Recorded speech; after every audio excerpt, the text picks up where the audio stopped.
atom looks like, let us revisit a few things. While we are at it, you will see that other subatomic particles like protons and neutrons were discovered in time. As early as 1886, Eugen Goldstein used a discharge tube with a hole in the cathode. Picture this to be the reverse of the construction of a Thomson's experiment. Here, the cathode has a hole, not the anode.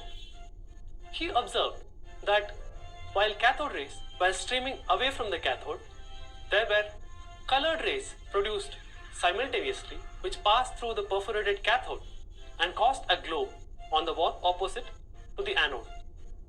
Thomson studied these rays and showed that they consisted of particles carrying a positive charge.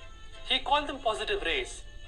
Now let us briefly discuss the positive or rather the properties of the positive rays.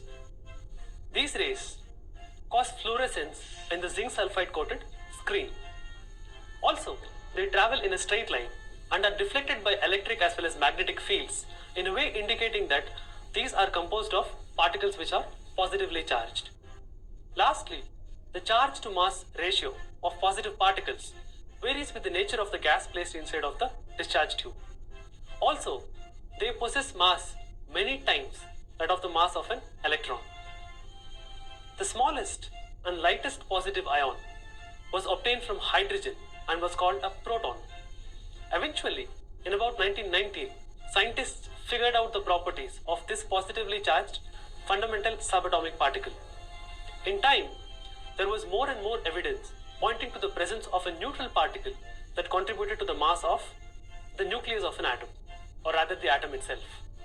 It wasn't until 1932 that these particles were discovered by Chadwick by bombarding a thin sheet of beryllium by alpha particles.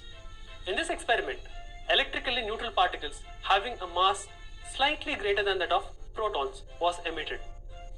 Chadwick named these particles as neutrons. We can compare and summarize the properties of the three fundamental subatomic particles as in the electrons, protons and neutrons in this table.